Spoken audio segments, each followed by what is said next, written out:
continuando nessa meditação, nós vemos que existe uma religião que é próxima do Deus abraâmico e tem uma coligação com o Deus abraâmico, mas com muitas alterações, que é o hinduísmo, que são duas das religiões mais antigas documentadas. São muitíssimo antigas. Várias religiões, elas escrevem num tempo presente sobre um tempo passado. Um tempo presente não, um tempo mais recente sobre um tempo passado. Muitas religiões fazem isso. Mas do judaísmo se tem indícios históricos do ano 1000 a.C. E assim nós temos também o hinduísmo, com várias demonstrações, várias evidências de sua presença nesse período. Quase todas as religiões seguintes, elas tendem a ser do século V a.C. em diante. Elas não são tão antigas. Existem indícios de religiões antigas, mas que elas deixaram de existir. Eu estou falando só de religiões que persistem. Não estou falando de outras religiões que deixaram de existir. Mas a gente tem, então, essas duas religiões. E existe uma coligação muito forte entre as duas. Primeira, as duas partem de uma península. O hinduísmo parte da península da Índia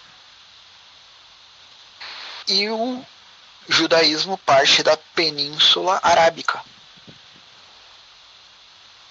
As duas são de penínsulas. Nós temos essas origens. Outra coisa, as duas estão equidistantes do Monte Ararat, que é citado pelas duas religiões.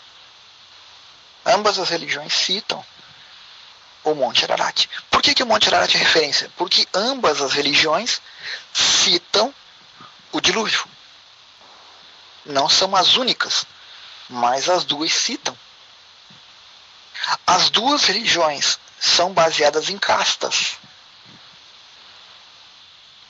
Que no hinduísmo se usa a palavra casta, mas no judaísmo se usa a palavra tribo.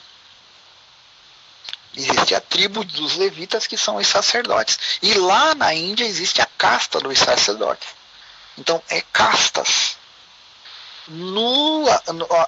A questão de castas, e que é mais forte no judaísmo, na descendência do judaísmo, que vai para o muçulmano, que tem os sunitas e os fugiu o nome agora, xiitas. São duas castas.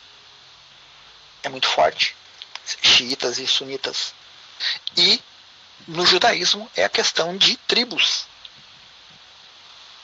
As tribos guerrearam entre si. Então, são castas no Deus abraâmico e castas nos deuses hindus. Muito das palavras de Jesus de Nazaré podem ser encontradas também no hinduísmo.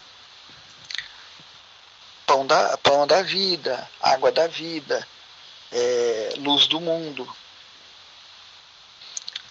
Também estão presentes de alguma forma no hinduísmo. E a única grande... sim, lembrei de outra. Tanto para o hinduísmo quanto para o judaísmo existem os animais proibidos. Para o judaísmo foram chamados de animais impuros, mas eles são proibidos, não se pode comê-los. E no hinduísmo também existem os animais proibidos, que foram considerados animais sagrados, que não se devem comer. Então isso você tem tanto lá quanto aqui. A maior divergência entre eles diminui muito de distância quando nós comparamos ao cristianismo, que é a continuidade da vida após a morte e do retorno a existência, que para o cristianismo existe a ressurreição, que daí você retornaria no seu mesmo corpo. Você passa pela vida, se apresenta apto e você retorna no seu mesmo corpo. Essa é a promessa do cristianismo. E no hinduísmo, você passa pela vida e se você não se acha apto, você retorna à vida para passar pela vida novamente, para poder você chegar ao nirvana, que é o estágio de perfeição. Então, que é a mesma coisa que o cristianismo prega com palavras diferentes. Existe muita correlação, muita coligação entre o hinduísmo e o Deus abraâmico, essa entidade. E também uma coisa bem interessante é que muitos dos deuses do hinduísmo, que são diferenciados, também tem sua correlação com as figuras da religião judaica. Tem muita correlação. Por exemplo, existe o Deus da morte e existe Satanás. Então tem essas correlações entre as duas religiões. Existe o Deus apenas da criação, como também existe o Deus da criação. Então tem todas essas correlações. Os deuses da criação teve seu filho, e o Deus da criação teve seu filho, nas duas religiões.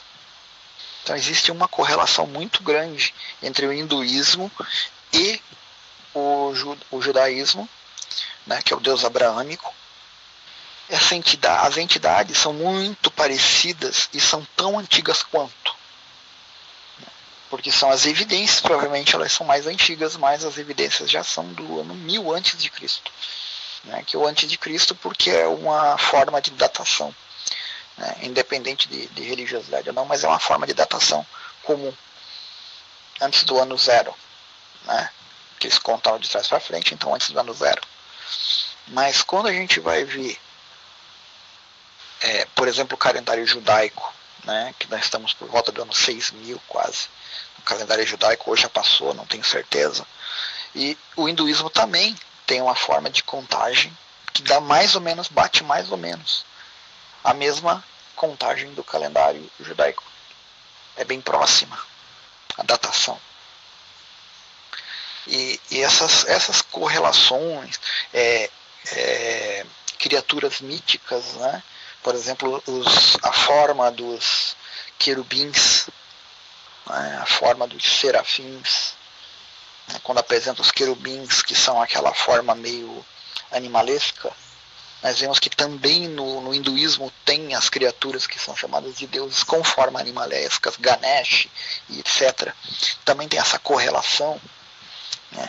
No judaísmo existe a vertente que adora os anjos, né? Existe a vertente que adora os anjos, existe a vertente que abomina os anjos. Então, são várias vertentes. Então, já o cristianismo ele ficou mais aberto, né, na adoração aos anjos, apesar de dar formas humanoides, né, eles respeitando a descrição do texto, mas a gente pode observar que também tem as mesmas, a forma animalesca em um e outro, a simbologia, fruto, conhecimento, todas essas coisas também se encontram no hinduísmo. Existe uma correlação muito forte entre o hinduísmo e o cristianismo, ambas as religiões denotando que existe um ser superior. Existe um ser superior, um ser para além do pensamento humano. E as representações que o hinduísmo faz e que o judaísmo não faz, né, exceto, por exemplo, o cristianismo, que o cristianismo faz muita simbologia. Né, o cristianismo tenta representar Deus e apresenta com o rosto resplandecente, tal. O pés brilhosos como latão. Então ele faz essas descrições para tentar simbolizar. Mas você vê que as correlações simbólicas são as mesmas. Chifres para representar poder. Chifres para representar poder. Então, essa é uma coisa que é comum às duas religiões. Por que tem chifre? Porque o chifre representa poder. Por isso que aparece com chifre. Olhos, quantidade de olhos. A mesma coisa, representar poder. Por que aquele Deus tem vários braços? Porque você vê que existem criaturas que têm 4 braços.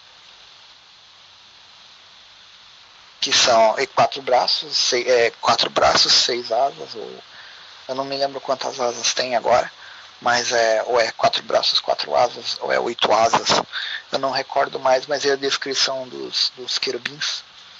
Então, existem várias correlações entre o hinduísmo e o judaísmo, apontando para um ser superior. Então, essas duas religiões, elas tendem a estar mais próximas do que qualquer outra de um ser, de uma entidade criadora.